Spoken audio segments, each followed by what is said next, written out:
In The Wire, we follow the drug trade of Baltimore and all the characters associated with it, from the dealers and gangsters themselves to the cops out to stop them. Among the drug kingpins, some of the more notable figures are Avon Barksdale and Stringer Bell, who run the West Side Barksdale organization until the Barksdales collapse and their territory is taken over by Marlo Stanfield. The East Side is controlled by Joseph Stewart, aka Proposition Joe. Shrewd, sharp, and usually erring on the side of caution, Prop Joe has been in the game for a long time and in general is not sought by the cops as hard as other kingpins due to his propensity to not drop bodies. He is a rival of Avon Barksdale and the brain behind the New Day Co-op, an alliance between the Baltimore dealers where they use diplomatic means to solve their issues, carrying it like Republicans and shit. When the volatile Marlo begins wreaking havoc and potentially jeopardizing the co-op, Joe tries to civilize the motherfucker, bringing him in and getting him to appreciate the new way of doing things. Unfortunately for Joe, he gets Marlo too close, and the young'un ends up getting direct access to the Greeks, the wholesalers of the Baltimore drugs, and with the connect, he no longer needs Joe, and thus betrays him and takes him out. I always liked Joe. Honestly, he was probably my favourite character in the show. He was witty, had great dialogue, and the actor Robert F. Chu delivered it deliciously. Rather than jump to the gun, Joe used his intelligence to maneuver in the underworld. Smart enough to moonlight as a marriage counsellor, he carries himself with a sense of dignity and honour. It wouldn't be a stretch to suggest he was the most admirable of the drug kingpins in the show, preferring not to use violence, co-founding the co-op, and just in general being far more human than those around him. His last scene, for example, shows that he values the idea of community and heritage, something you young'uns lost, as he tells Cheese. Cheese's dirty treachery of his uncle and Marlo's cold murder of the old man after he no longer has use for him is symbolic of the fact that the game done changed. It's got more fierce. As Bunk says to Omar, as bad as things were in the old days, there was still a sense of community. But now those in the game have to have not a shred of humanity or compassion. Those that do, like Joe, who treated Marlo like a son, are punished for it. His philosophy was simple: buy for $1, sell for $2. He was the best representation of the old days, and Marlo was the very worst of the new. Joe recognized that all the gangster stuff, the killing, the vendettas, the turf wars, were juvenile. All it does is attract the police. His idea was share and share alike, as Joe says, but he lived in a dog-eat-dog world, and even then he still managed to convince a whole heap of gangsters to commit to a new underworld order, something which actually outlives Joe. Joe recognizes that there was enough money to be made for all. He reminds me a bit of Carmine Lupertazzi Sr. in The Sopranos, the older, wiser Don, the elder statesman who's been around since the old days and sees the petty street feuds for what they are. It's a real shame that Joe was too naive to see what Marlo had planned, thinking he could enlighten the boy. Joe wanted it one way, but it's the other way. Oh, indeed. There was something pretty cool in that Joe had an actual business, not just a front, an actual trade and skill that he utilized, and he contributed to the community and the local economy. When he tells that story to String about Charlie Sollers, I wonder if Charlie was even a real person, and not an idealistic benchmark to which Joe wanted to reach. After all, what Joe says about Charlie Sollers is pretty much Joe's entire philosophy summed up. No profile, no street rep, just buy for $1, sell for $2.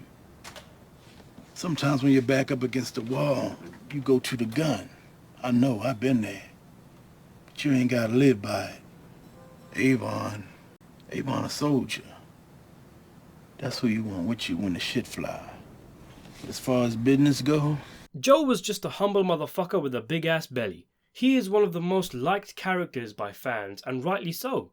Toasters were kept in circulation because of him. But I got a proposition for you, and that is that maybe Joe was not all he was cracked up to be, and we tend to whitewash more sinister aspects of Proposition Joe, instead passing him off as the quote-unquote good drug dealer out of all of them.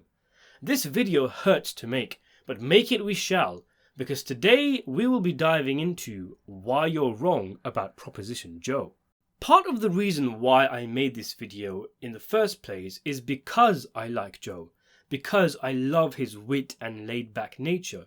His charisma, charm, aura and wisdom is all part of the reason why it's so easy to be fooled by Proposition Joe, a man who sometimes comes off as a cuddly teddy bear but is far from it, and is actually as vicious as any other gangster.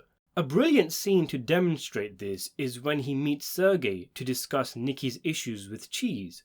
Joe is jovial, he's joking around with Sergey, allowing him to poke fun at his weight, and engages in small talk.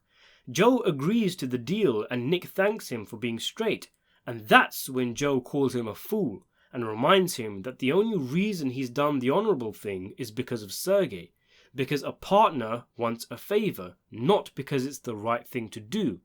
And as we would later discover, this business with Nick is small potatoes for Joe. It's sensible for him to keep the Greeks happy. Nick gets hit by a brick wall here with Joe's sudden change of demeanour, but that is the real Joe coming out. Of course, the most basic level of this argument that I'm making is that in spite of his talk about community and civility, he is a drug dealer who is profiting off the misery of others. I mean, in some way that's enough and we could end the video here. He's not against killing, and for a man to reach his station, he's got to have more bodies on him than a Chinese cemetery. Oh, no doubt.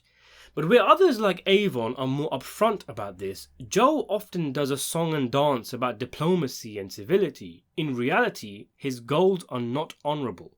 Joe simply did what he thought was best for business and his own selfish interest, so that he wouldn't get arrested and could continue making a profit, and avoiding bodies was part of that. When dropping bodies did become an interest, like when the New York boys were encroaching on East Side territory, he had no problem having them cadaverous motherfuckers taken out. And he didn't even have his own guys get their hands dirty, rather outsourced this risky business to Marlo and his people. And he specified that it be done in a public way to send a message. Prop Joe's entire game was maximize profits and minimize risk. It's not that he didn't use violence because he cared about potential victims or shielding the public. He just didn't want the cops breathing down his neck. How can Joe talk about the youth of today losing a sense of community and civility when he is literally a drug kingpin? He is the source of practically the whole city's drug supply. Imagine how many lives have been destroyed to fill Joe's substantial pockets. Sure, if he wasn't around, then the Greeks would find somebody else. And Joe's vision was definitely a damn sight better than the likes of Avon or Marlo, but that's beside the point.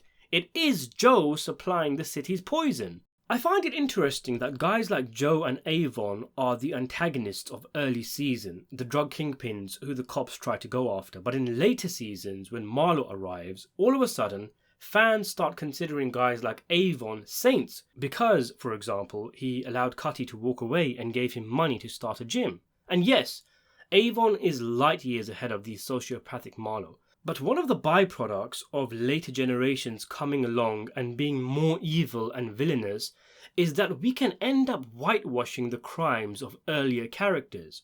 For example, how many actually remember that it was Avon's specific instructions for Omar's boy Brandon to be displayed publicly and killed horrifically to send a message? Many Wire fans associate that with Stringer Bell, when it's Avon who gave the order. Similarly, Joe comes off as a force to be reckoned with in earlier seasons. It's only after Marlo comes along he starts looking like a saint, like a big teddy bear. Although, saying that, I do think Joe's evolution throughout the series deserves a closer look. It's interesting that this guy seemed so hardcore in the beginning, telling Omar he'd kill his whole family if he stole from him, threatening Nick and telling him that the only reason he's making a deal is because of Boris. But in season 4 and 5, Joe is all of a sudden a grandfatherly figure who wants peace for all, who gets a gun put to his face by Omar, who wants to bring Marlo in instead of taking him out, and is ultimately outwitted in spite of being such a calculating and sharp man. The old man was slipping, as Sollozzo says about Don Corleone in The Godfather. I think there's two ways of looking at this, aside from the obvious observation that the writers maybe didn't have Joe's personality and story fully mapped out in the beginning and probably decided to do more with him as the seasons went on.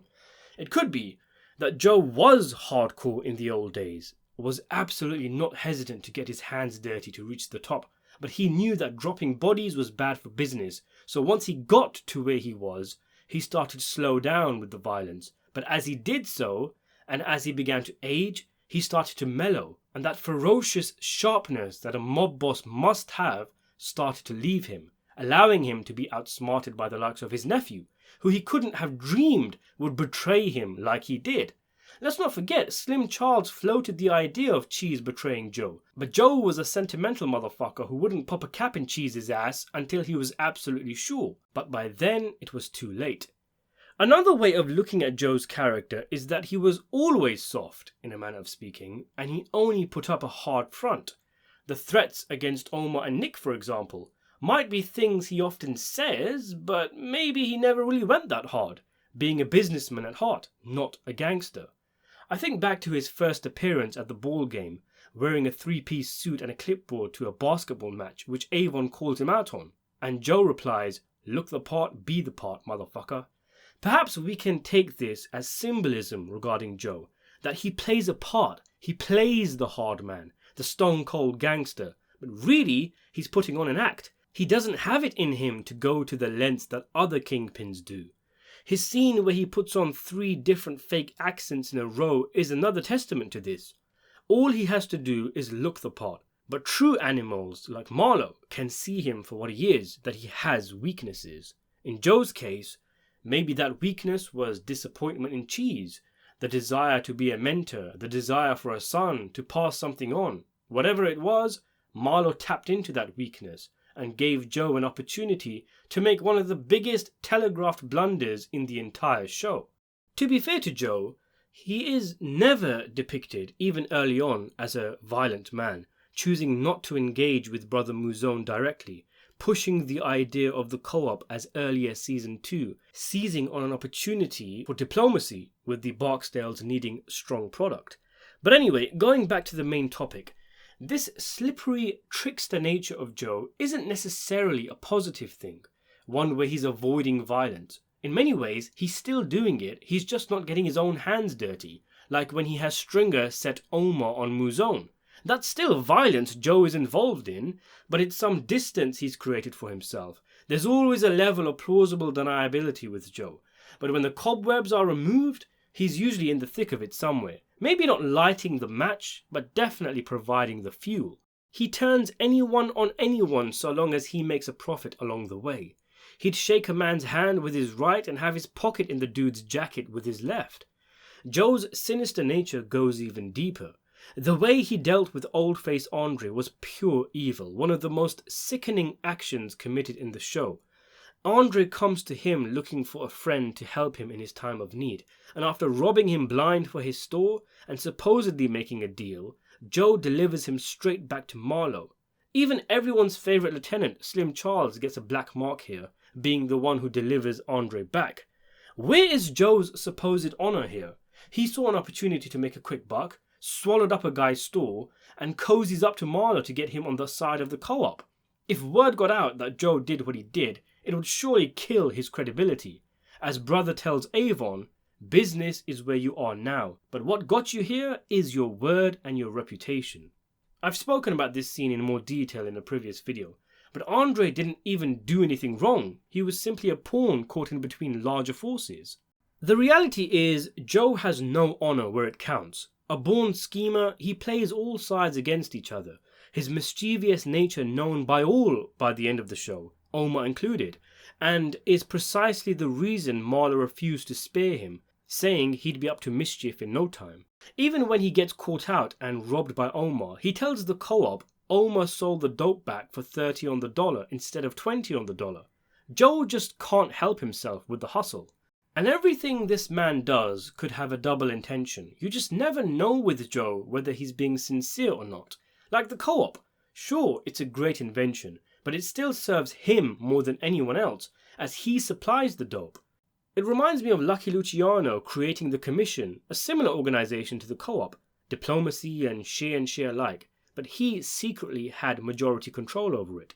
Joe approaches String and offers him a helping hand with the good dope, but this could also be him gutting the Barksdales from the inside, nullifying them as a competitor.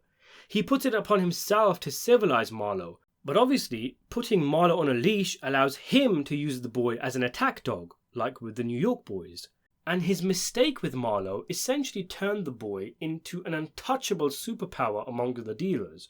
Through his mentorship, he empowered Marlo, the result of which screwed up the whole co-op when Marlo puts the price of the brick up and he becomes a dictator. That wouldn't have been possible without Joe's screw-up. There's also something else that I don't think a lot of people caught. In the meeting with Sergey, Joe says, "Did you talk to your man about that other thing? I can get behind that business in a major way." It is possible that Joe here is talking about getting involved in the trafficking of the women. What else could he be talking about? He's already got the connect. This is further proven by the season-ending montage, which shows Joe overlooking a cargo that is offloading his drugs, but also some women. Sure, I guess you could say that the Greeks simply put a lot of goods into the same truck, but come on. Joe's line to Boris, this scene in the montage, it adds up. Joe was part of the trafficking ring, and this is the lowest of the low. Drugs is one thing. Dope fiends have autonomy. Killing even, it's all part of the game. But shit, trafficking women who are forced into prostitution, who are duped into thinking they'll have a better life, who are sometimes killed before they get off the boat, for Joe to be a part of that, wanting an active part in that, is not a great look. I mean, don't get me wrong, Joe's a tragic character, but there's a tendency to romanticize him and Avon as being some part of the old guard who held on to tradition, and that these traits set them apart from the likes of Marlo. But in reality, Joe is already established by the time we meet him, and he's at a point where he values stability and minimizing violence where convenient. We see him towards the end of his career after he's already consolidated a lot of power, so he doesn't need to be as cutthroat as Marlo now. But I wonder how many old-face Andres disappeared while Joe was coming up. How convenient that Joe is all about maximizing territory when that's the one thing he lacks. So what do you make of Proposition Joe? Do you find these arguments convincing? Are you taken in by Joe's charisma? Leave a comment or two down in the comment section below. Subscribe to the channel, and thanks for watching.